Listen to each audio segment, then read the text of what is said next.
Well, thanks everybody for joining us today. Hi, my name is Sarah Butler. I'm going to be your host for the next little bit. And with me today, I'm proud to present with some of our partners, with Crossroads RMC and with Guide Technologies. So joining us is Randy Kenny. Randy has been involved with the XA ERP ecosystem for 30 plus years in some capacity, most recently in the consulting world for the past 12 years. Prior to that, Randy, you were a CIO for a global manufacturing company for 14 years. Now you're serving as Guide's product manager. I know, Randy, you're starting to understand customer needs and pain points to help build out Guide product solutions that fit seamlessly into an overall XA-centric ERP business solution. And that drives efficiency, accuracy, real-time transaction processing to eliminate waste. And Randy, of course, you're joining us from Guide. Frank, thank you for joining us from Crossroads RMC.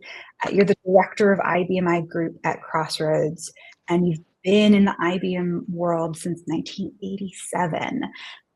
You've been working with BPIX and LX since 1991. And I know you've come up through the technical ranks, starting out as a developer.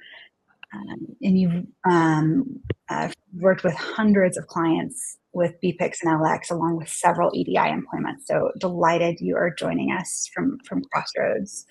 Thank you.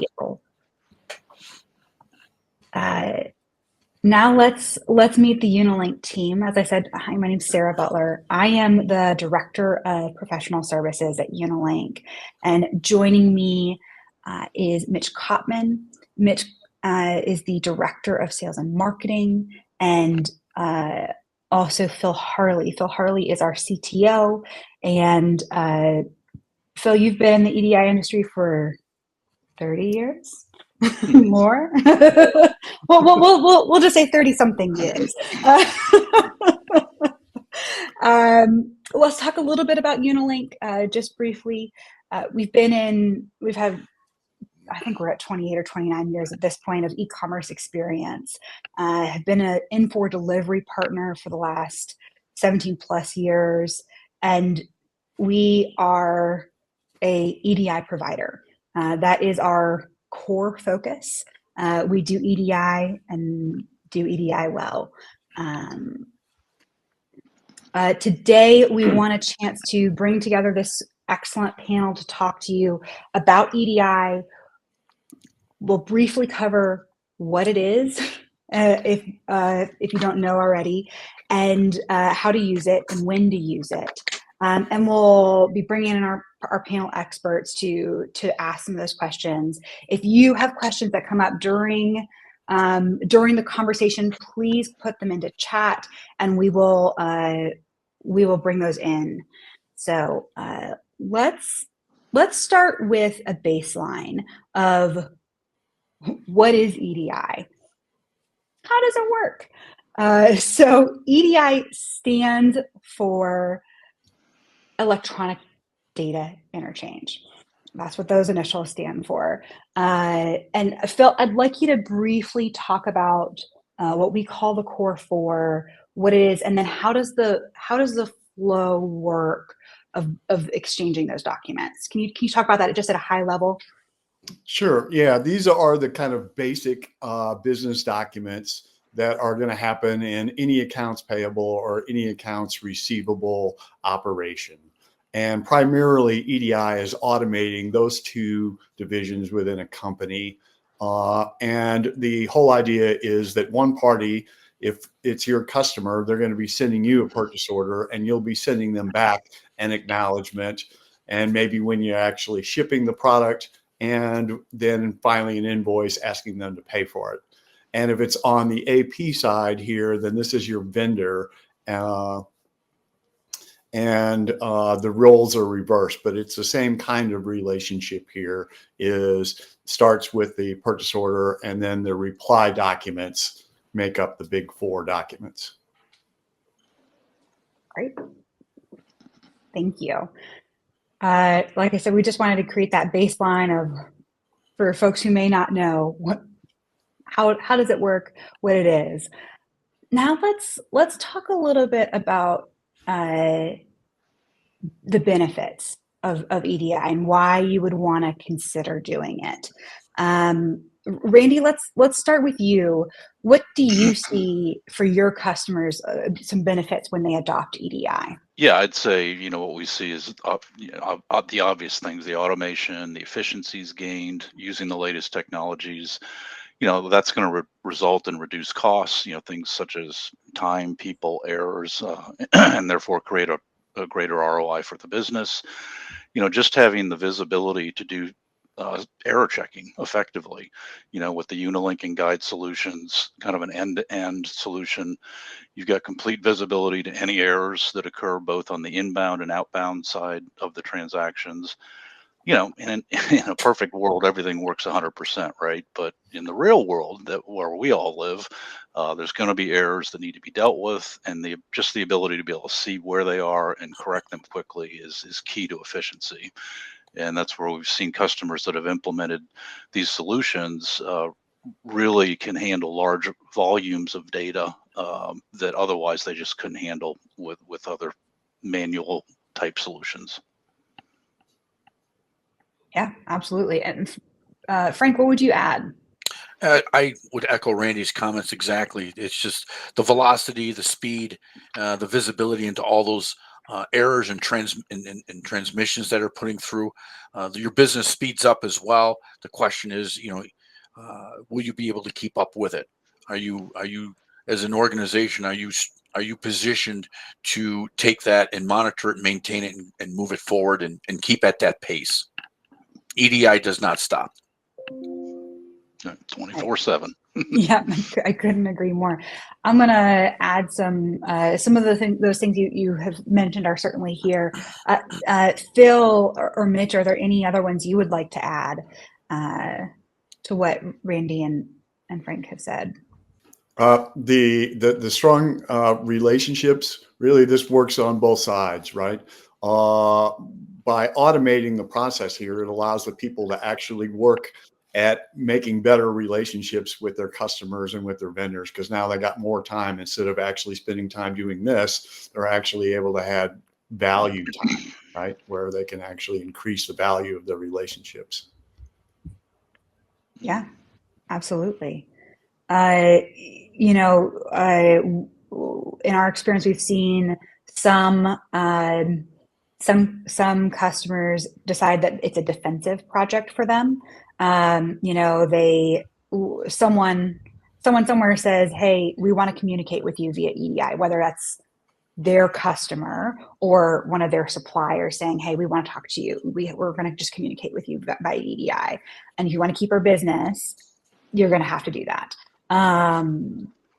Yeah, one of the things you got there, Sarah, is the real-time inventory visibility. I didn't mention that, but that is key. Rather than waiting however long it takes to download a spreadsheet, key in data, and so forth. That's a key one there that you really get benefits from. Yeah, thank you, Sarah. Along with it, just to interject with that, if you're tier one automotive, you're getting forecasts and things like that from the supplier. I mean, you get visibility out in front of where you need to be. Okay, so it doesn't creep up and sneak up on you, that you have to have those parts, ready at a certain point, and catches you off guard. Yes, Sarah, I'd go a step further. It's interesting. We talked to somebody yesterday, and the person actually doing all of the data entry and pulling that information off of their vendor portals and then printing it and then keeping it all stapled together so the whole order followed together through the process. She literally said she was spending 6 hours a day doing it. And, the amount of time she could be doing on other things. And candidly, her boss was very interested in her doing some other things. So, to echo the impact on people in the organization is tremendous as well. Yeah, we hear that all the time too. Rip and read. Yeah, exactly. Yeah, absolutely. It actually brings to mind another one of our customers. They decided to do EDI because they saw it as a proactive strategy. They're a fairly large, I think they're like 12 billion a year, who said they see EDI as a differentiator in the marketplace, saying, hey, we work with EDI and it makes them easier to do business with. And it gets you faster feedback on what's happening in the business. They chose to do EDI when they hadn't previously, to make that sort of differentiation. All right, well, let's since we've talked about what it is and why it's important, let's talk a little. And you've decided, yes, EDI might be right for me. Let's talk about where do you even begin? It could be, depending on the site, it could be a project that requires some undertaking. So the bullet points outlined here are things you would need to do on what I would call the EDI prep, in terms of knowing who you're going to trade with and what types of documents that's going to be. But there's an ERP readiness side to the equation as well. Frank, can you talk a little bit about on the BPIX LX side, what sort of readiness you need to prepare for, and thoughts you have around that? Sure. The biggest thing is you have to evaluate your ERP that you're using, and in this case, I'll refer to LX. Are you using the software correctly? Are you gathering the data? Are you doing the right processes to capture the information that EDI is going to require going in and out? Okay, a lot of people do end arounds, or they just make it work the best way they can, and it suffices for today's operation. But then you interject EDI where it happens automatically, and there's no stopgap. It comes and goes. So in order to prevent chargebacks and things like that, you have to make sure your system is ready to process those specific transactions.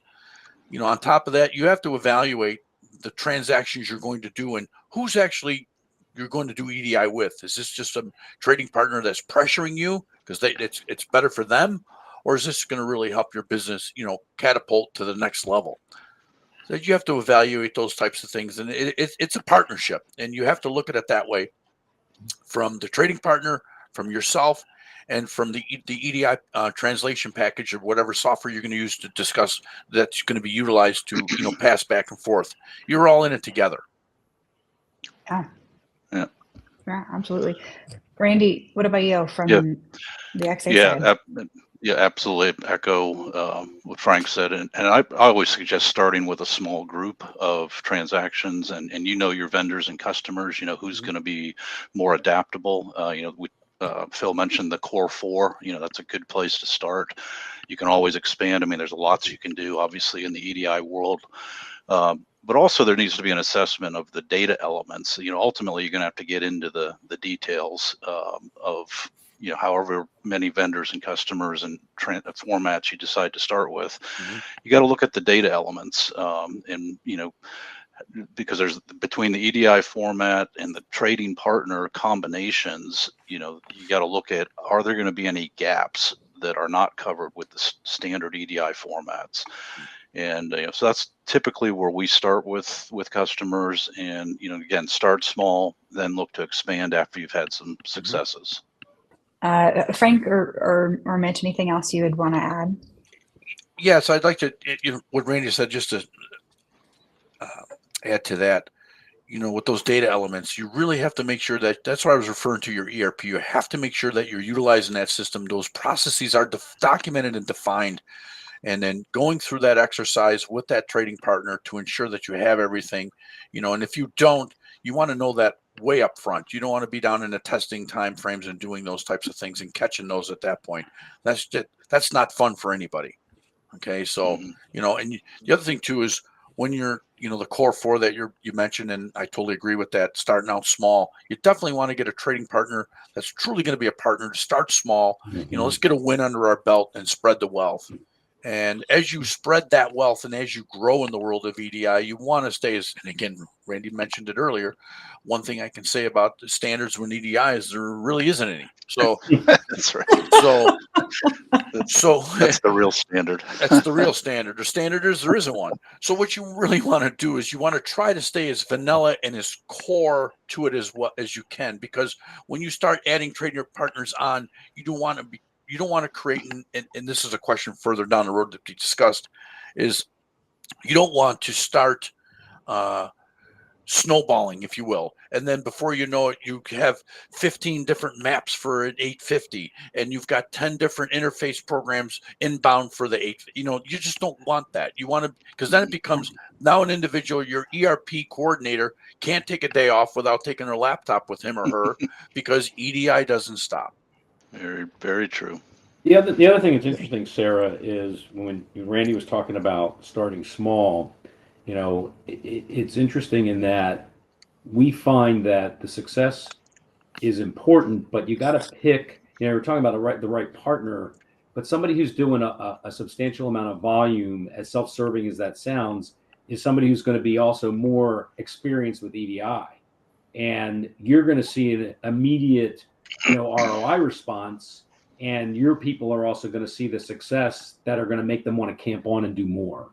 And then it's going to be a successful project, versus something that we just tried and it just one of those things that just really didn't pan out. So, yeah, and maybe we didn't really set it up. If people don't know, UniLink, you guys do 90% of the heavy lifting when it comes to EDI stuff and the formats and dealing with the trading partners and getting the data to and from the ERP systems. And very robust platform, but then you always need that kind of last mile to connect to your ERP system, and that's where you got to map up the data elements and make sure you're using standard. Well, you create your own standard formats for what you need, for the different EDI formats, and that's where Guide has a product, at least for the XA platform, that kind of does that last mile of mapping for you. So that's how we work together with UniLink and with, at least in our case, our Infor XA customers. Thank you for that, Randy. Phil, is there anything you would like to add into that? No, just that the only thing I would say is the time frame and resources needed is definitely an important part of that, right? When you start on the journey here of establishing EDI from scratch, if you're brand new to it here, then you just need to make sure that you have allocated the time and the resources necessary, just like any other project, to make sure that it's successful. It's not a plug and play, right, Phil? Well, no, you definitely need to have some wiggle room in there here, because if you want to be successful, you need to make sure that you've made allowances for if things go wrong or somebody doesn't actually know something here and has to figure out what is it that we're actually doing. Because sometimes when we ask people, well, exactly how is your shipping? And typically a lot of people that are in the accounting department don't really know much about how the shipping is done at the company. And so they may not know what the requirements really are there and what the capabilities are there, but it definitely has an impact on EDI, because typically your trading partners or yourself is going to need to be able to respond about shipping information. So that's where, getting information from another department that could be affecting what it is you're trying to do is important. Yeah, and if you're a customer that has not implemented EDI, it's been around forever, 40, 50 years, who knows? But, so people say, well, it's been around for so long, why can't we just tap into it and use it? Well, haven't people figured this out, and there is some analysis that has to be done, to really understand what you need to do and map the data and so forth. Yeah, Randy, the way I like to phrase it is, well, it's as standard as your ERP is, right? Like you get the ERP out of the box. Are you using it standard with no modifications at all? Right. Yeah, that's a good analysis. The number of times I've had someone say, oh, absolutely, I'm just using what's built in. I think it's been once. Well, and So- even if you are using vanilla functionality, there may be 5 different ways to do the same thing, Very true. so that it adapts to different customer needs. So that's where we find, but that sort of customization is interesting. So we sort of talked about how to assess your needs and your readiness for EDI, both on the ERP side, and then what's needed to actually do it on the EDI side. Let's talk about the ways you can implement EDI. Mitch, would you sort of talk to us about the 3 big ways? Sure, it's pretty blatant, right on the screen as it says. I mean, you can either continue, if you're doing it yourself, you can continue doing it yourself, and if you're doing it in-house, obviously you can do it that way, and then or you can use the managed services, which is what we do. And talking about each of these, the manual, which is where I would say a lot of the folks that we get come from. Generally, they're either being pushed by somebody, so they're not really looking at the effort that's going on. What the people are actually doing and spending. And what was interesting, I mentioned the lady yesterday, was interesting is she even piped up and talked about, you also have to count the mistakes that occur. There are human elements there. And I talked to another customer or company last week, and they were bragging. She was bragging about how good she is, but she said, even as good as I am, there's still that chance to make a mistake. So that impacts it. There was a study done by Forrester and Sterling that basically said the cost of doing each PO is about $10. So if you start figuring out how many POs you're doing, daily, and that cost starts to add up. And if you could be, automating that process, eliminating the errors, then the manual process sort of goes by the wayside pretty quick.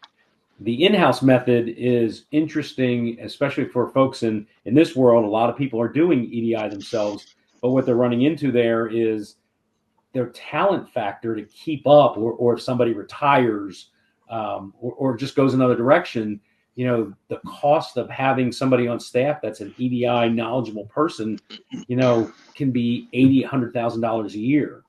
And if they leave, or if a couple of them leave, then you've got to bring somebody up to speed. And like Frank mentioned, the thing keeps going. It's 24/7. And my wife used to be a programmer for a state Medicaid system, and they were on call. And let me tell you how much she liked getting buzzed at 3 a.m. if something went down. So you got to look at that. And then with other in-house requirements, you've got to have the technology, you've got to have the software and the hardware setups. And that just runs into a very expensive proposition. And the idea of managed service is that, like I think Randy mentioned earlier, is we're doing all the heavy lifting. And a managed service, the idea is that you're only going to pay for what you're using. And so therefore there's not a huge barrier from our perspective to enter in, and it's going to, and you only have to invest the monies as you're going along. And the payback is amazingly quick. I mean, anybody who wants some specific numbers, please feel free to, put your name in the chat or send some requests, and I'll be happy to send you something that will give you some details on the cost comparisons on any of these. So overall, I mean, these are what you're looking at, and you can take your pick, but it's a pretty convincing argument when you start doing the dollar analysis. Let's talk a little bit more about best practices for EDI and the ERP integration. Randy, can you talk a little bit more about the integration with XA ERP, and what are some of the big considerations that someone needs to consider when they decide to do EDI? There's E2E, what's the project timeline? Mm-hmm. Yeah, to start, I mean, it's important to scope out, number one, how big of a bite you want to take into the EDI pie, as we talked about earlier. But then we find almost every time that there are some data elements that will need to be augmented, as we were saying earlier, at the EDI format, trading partner level. And by augmented, I mean, the data is not contained in the standard EDI format, or you want to tweak how it's being transmitted back and forth. And then that could be on the inbound or the outbound side. And that's really where Guide's ERP to EDI solution comes into play. It's that last mile of connectivity in and out of your XA ERP system.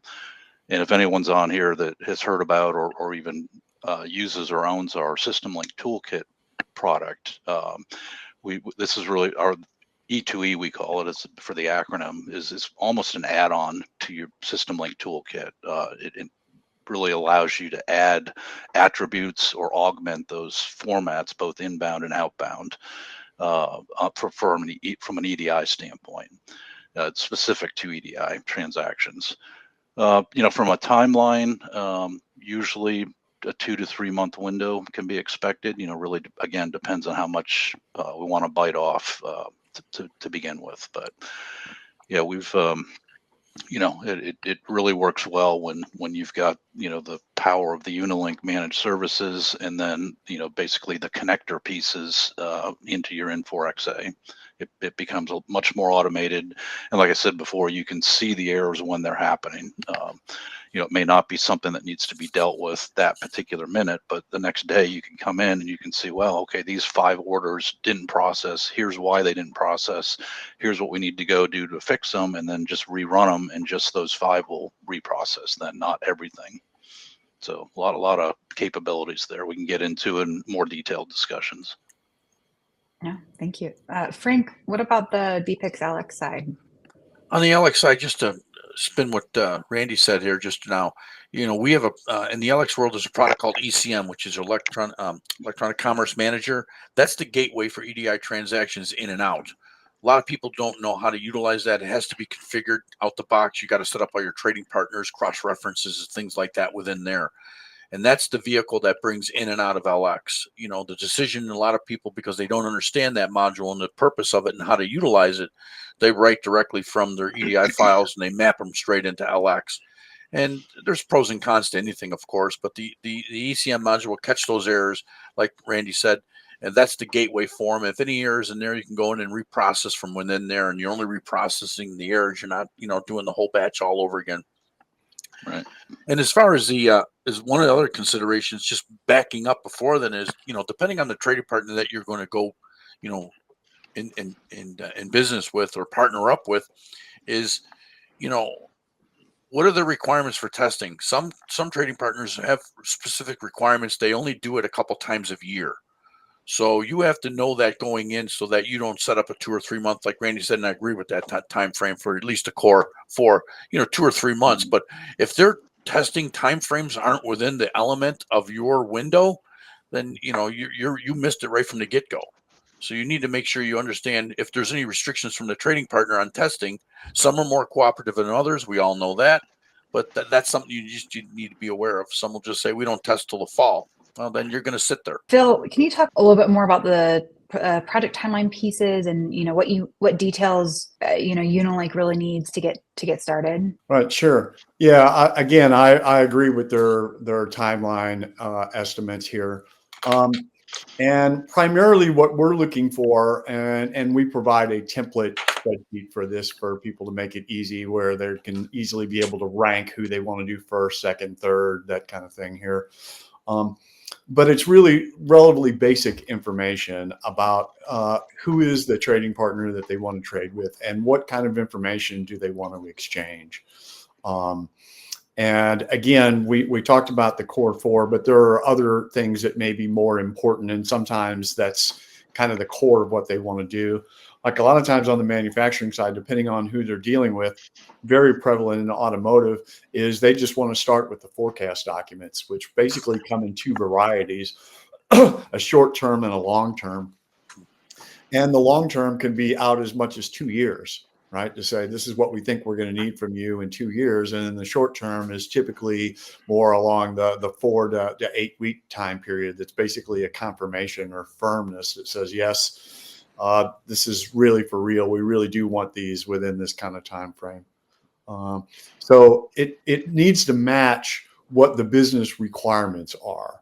And that's part of the value proposition that UniLink adds, is that we have vast experience with lots of different companies in lots of different industries. So a lot of times for the trading partners, we may already know typically what those requirements are and what they want to do, which makes the implementation easier because we don't have to discover a lot of those facts. We probably already know them. Well, let's talk about incorporating third-party software. Frank, can you please discuss the importance of this and the implications around it? Sure, absolutely. Again, depending on the transactions that you're looking to, submit and transmit back and forth, you need to make sure that that third-party software is completely integrated into your ERP so that, it's seamless when the transactions flow in and outbound.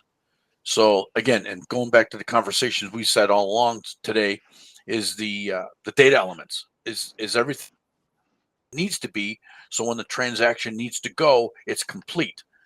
And, we don't want it coming in after the fact because that's a chargeback, that's an error, that's a headache, that's a cost. So those types of things can't emphasize enough. It's doing your homework up front. It's a partnership. It's with the internal users. It's with your EDI partner, like yourselves, the folks at UniLink. It's the trading partner, and it's the third party, that interface, whoever that is. Those folks have to come together, and they have to be on the same page. And it has to be, to me, a documented process. And like Phil says, they have the experience behind the scenes and understanding what most trading partners, because they've worked with most, you guys have worked with most of them anyway. They know what that looks like. They know what they're expecting. We just have to gel the two together. Yeah, a typical one is a warehouse management system, that we see and it could be a third party, XA, at least in the XA world, we see some, where customers do a lot of distribution and they need a very robust warehouse management system. It's a third party, and there's a lot of integration points there to your ERP system, so that's got to be part of the upfront discovery considerations with all parties, and make sure that it's part of the testing phase when we get into it prior to go live. You got to test it and vet all those integration points out and make sure it's working all the way through. And in the LX space, Randy, just to add to that, it's also it's the WMS. It's also transportation systems. Those are the two biggies that we see that, it's critical, for the stuff coming in with loads and stuff like that. Make sure those loads are built. You got your pro numbers and all those numbers. Everything's built in place before that transaction goes out, typically that ASN. Yep.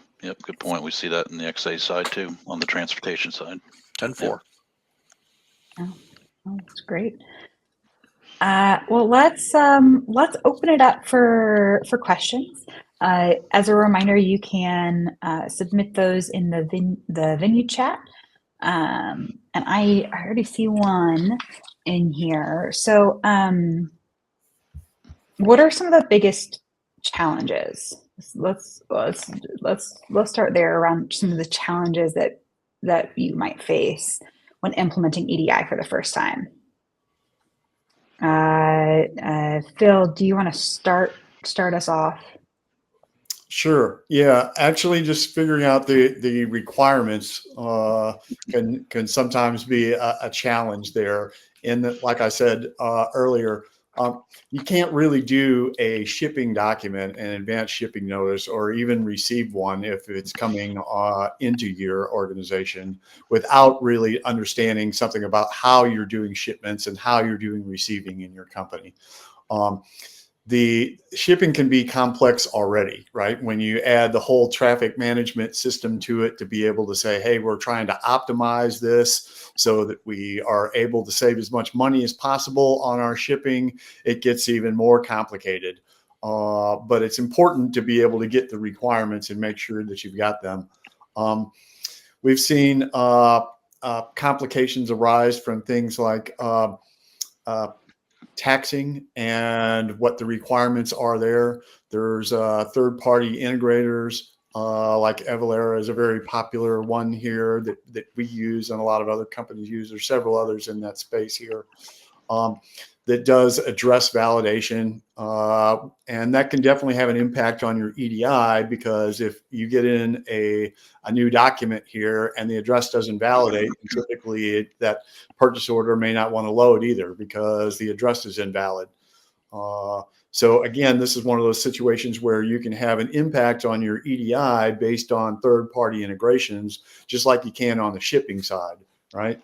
The reason that labeling becomes important, is that the requirements for people that you're trading with may require that they're able to actually have barcode labels is very common now for most items that are shipped.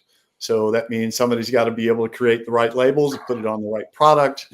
And again, typically people that may be more responsible for the EDI activity, people in the accounting departments here, they may have to definitely work with the people in other groups to make sure that they have all the requirements correctly. Thanks, Phil. Frank, what would you add? I'm thinking way out in front of that. Someone just getting into the EDI space knows nothing about it, and they typically, my guess, they probably have kicked the can down the road a little bit because they just don't know how to even begin. So to me, the first thing, the challenge is they need to find a partner that they can team up with to help them navigate through all this. Because if they typically do it on their, and we usually play catch up to this in our world. Someone has done it on their own because they're trying to do it and keep the costs down, which we understand that. But we come in later and say, "What did you do? Who did this?" And it's a can of worms. So to me, in front of all that, I think you need to sit down with someone that really understands the industry, the concepts, and just walk this through it, and then help them understand where your future is with EDI. Just to understand what your trading partner makeup could possibly look like, the transactions around that, and put a plan together. Again, don't have to take a big bite. Just how do you start this, and how do you map this out, staffing it correctly internally, or like Phil mentioned before, do you go to a managed services opportunity if you're only talking a couple partners? Yeah. And Randy, you were saying it's not plug and play, right?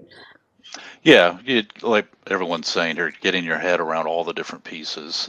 It's not plug and play because your business isn't plug and play, and you may have compliance things like FDA or SOX or other ISO or other things that you have to factor in. That may affect labeling, like Phil was saying. I mean, there's just a lot of pieces you got to get your head around, and doing that upfront planning and analysis and working with someone who knows the industry is critical. Otherwise, you're going to end up spending more to fix it down the road. So pay me now, or pay me later. That's right. Pay me more later. So that actually brings another question to my mind. What are some industries that y'all are seeing that are leading in EDI innovation? And what can we learn from them? Randy, you want to start with us? Yeah, I mean, we've mentioned automotive. That's a big one. Certainly, government contracts. There's some of these big customers are going to demand that you get into the EDI space one way or the other if you want to do business with them. And they'll give you the smaller customers, if you're doing smaller volumes, they'll give you little web portals, where you can download spreadsheets and hand key it into your system, or you can upload data to their portal. But you get any kind of volume and your business is growing, that you're going to outgrow that very quickly, and you're going to have to get into an EDI type solution to continue doing business with them. Yeah, absolutely. Frank, what would you add? Any other? Yes, like you said, the retail's the big one. Amazon, the big box, you've got to stay in pace with them. They'll leave you in the dark, and it could cripple your business depending on what percentage of business you're doing with those folks, and how important it is to you. So it's either lead, follow, or get out of the way. Yeah, it's part of an overall global supply chain. You got to think efficiencies, and that's why these larger customers are forcing this type of technology, because they've got to think of the volume that an Amazon does. Not just our company with them, but every company that they're dealing with, they could never do it without an EDI solution. Well, let's go ahead. I'm sorry, sir. Let me just jump in there. I just think a lot of customers too is when the unknown of this. That's why they kick the can down the road. But you have to get out in front of this, because again, you got to work smarter. You can't work any harder. I mean, this person's working 10 hours a day. What more do you expect from them? I mean, you just have to You have to give people the tools to do the job, and not just give them another broom. Sure. Right. And you want them troubleshooting problems, not Right. looking at every single transaction and doing key entry. And Correct. you just want them troubleshooting where the errors are. Yeah. Yeah. So it actually, Randy, you said something sort of about supply chain. So let's talk about that. What role does EDI play in managing supplier relationships, and then also in procurement and in sort of as part of the global supply chain? Yeah, I mean, obviously it's all about efficiency and automation. You look at each piece of that supply chain, you want to analyze that. Certainly between you and your customers and vendors, that's one level, but then there's more beyond that. So, we were talking earlier about supplier relationships or customer relationships, and the more efficient you can be and the more adaptable you can be as a business to, capture errors and, make sure that you want 99.9% of your transactions to be efficient and automated and accurate, and so it can have a huge impact on the global supply chain. Absolutely. Right, and companies over time are getting tighter and tighter on their requirements. Like Walmart has had an EDI only for several years now. Well, in the past 18 months, they actually changed their policy. They don't even test. It's very common when you set up a new EDI relationship to send test documents and be able to let both sides verify that they're happy with them. But Walmart doesn't even test. Mm-hmm. So that's part of the advantage that we offer, is that we know that, and we know exactly how to be able to cope with that here. You better be right the first time. Well, that's true. And also, we're also prepared that if there inevitable happens, we can be able to jump in very quickly and be able to fix it on the fly, kind of thing here, to get us right back going again here. If there is a problem, we can be able to handle it very quickly. Yeah, I think that again adds value to the whole managed trading partner, because you've got the expertise, you know how to deal with these guys, you talk their language, you can get up to speed much quicker than if you try to do it on your own. What's interesting too is that we offer a portal so customers can actually go and see the transactions that are flowing in and out, and so they don't have to feel like they're flying blind. Mm-hmm. So you can see what's errored out and fix it accordingly. So you're not just in the dark. Well, and one of the most powerful things that you guys offer that I have found and enjoy working with is the whole data mapping. So you may have a customer number or item number in your ERP system that doesn't match your customer item number or your vendor's item number, and you can map that. So they may send one item number, but through your mapping software, what the item number is in the ERP system, and can do that mapping, and that's very powerful. Mitch, like you mentioned, that portal, that stuff is critical for any size user, but the smaller folks, just to have a handle on their pulse of the transaction is just, I can't emphasize that enough. And just not in your application, but just in general, just to have that opportunity is just amazing. Yeah, provides a lot of visibility all the way through, absolutely, end to end. Yeah, which is critical. And again, that's something where at the customer's end, they can have a few people versed in that, so that we're not dependent upon one person that's just knowledgeable on that portal and how to react if something hits it. So someone can take a day off, or they can enjoy a weekend, or they can sleep through the night. Right. Frank, why do I get the feeling that people have been leaning on you when they've been in that position? I don't sleep anymore. I just wait for morning. There's another question here around compliance. And Phil, I think this is a question for you. What are some common compliance issues that companies are facing around EDI, and how can those be avoided? And you said that to me, right? Yeah. Okay. All right. Just making sure. Yeah, they kind of run the gamut from making sure that everything is secure, right? Meaning that they can have SOC 2 or other compliance issues that are required, or for the Gov Cloud here, they have very specific requirements here. One of them being a fixed IP address that can't be changed. And it has to be initially registered in order to be able to do. Serial numbers are very important in that case here. Sometimes lot numbers as well, and to be able to ensure compliance with whatever their requirements might happen to be.